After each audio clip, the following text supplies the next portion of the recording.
Hello and welcome to the 500 Workshop. Today we're at a special location again at the Tiny Car Company, working with Tristan Brunt and his 500 behind us, and we're going to be fitting an electronic regulator to this car.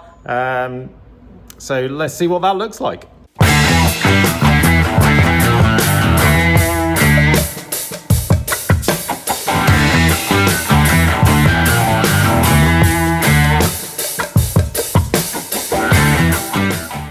We're going to be swapping out the standard regulator for an electronic regulator. Standard one is just here, which should be the same place in all the cars.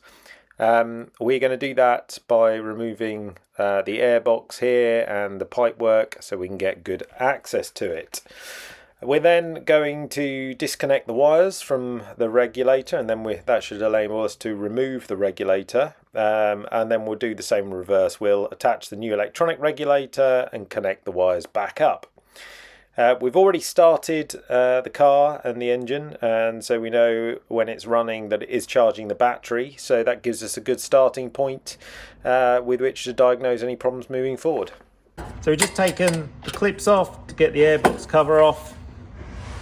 And now we'll just disconnect it from the breather hose, and there we go. Might take that off entirely so we can get better access.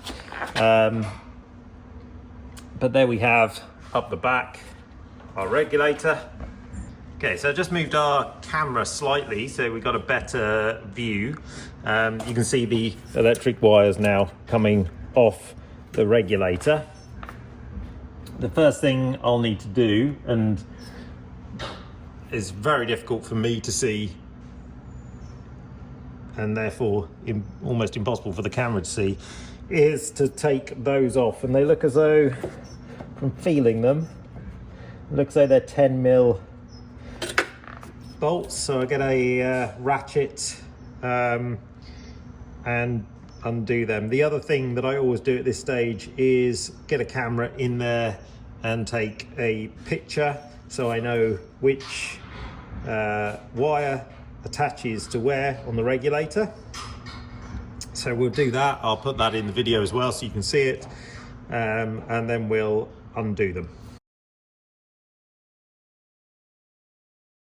So the whole purpose of our regulator is to make sure that the current going back to the battery to keep the battery charged is regulated, hence the name, and doesn't overload the battery. So here we have a diagram in our Haynes manual of where we are. Here is our generator or dynamo in the case of this car.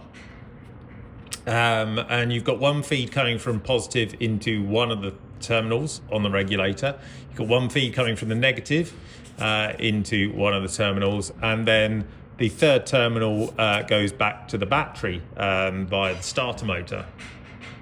So that's kind of what the three terminals are doing, and that's what the regulator is for.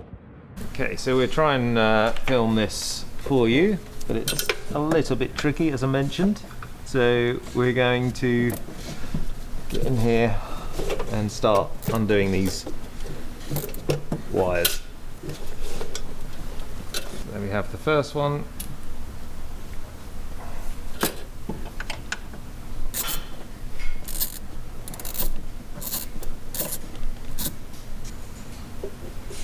Second.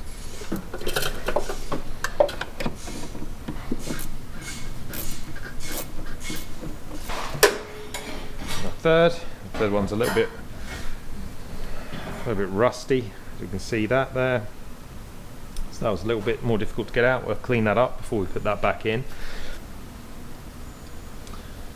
Now we should be able to take the regulator out. Now, something I didn't do before we started this job is disconnect the battery, which we absolutely should have done. So we'll go and do that now. Okay, so battery is now disconnected, and that's a real safety tip that I should have told you beforehand. And now we can hopefully take the regulator off the back wall here.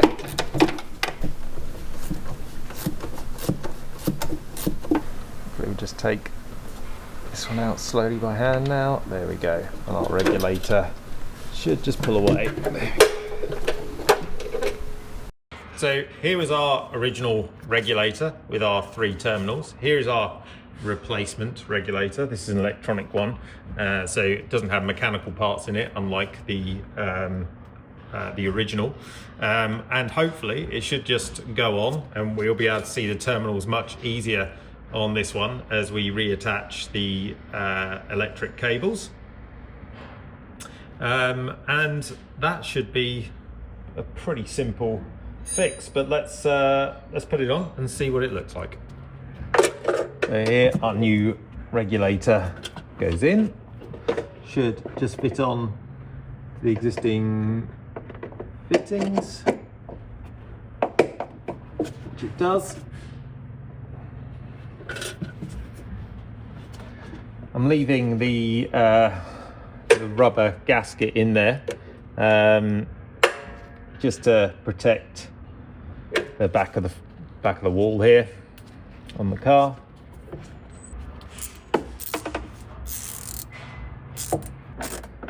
Do the left side first, because the right side has a little bit of an adjustment piece on the plate.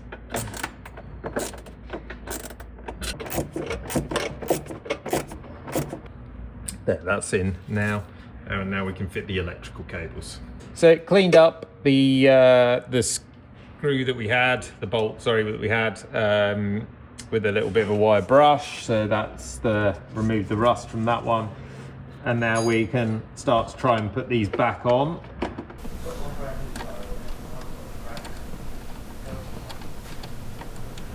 So that's now all fitted and tightened, and now we can put the battery back on and start the car.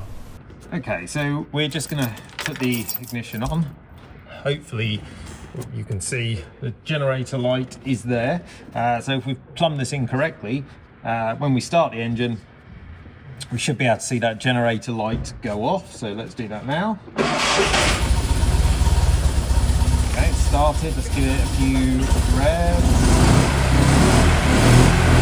And there we go. Generator light is off. Means the battery is charging as we'd expect.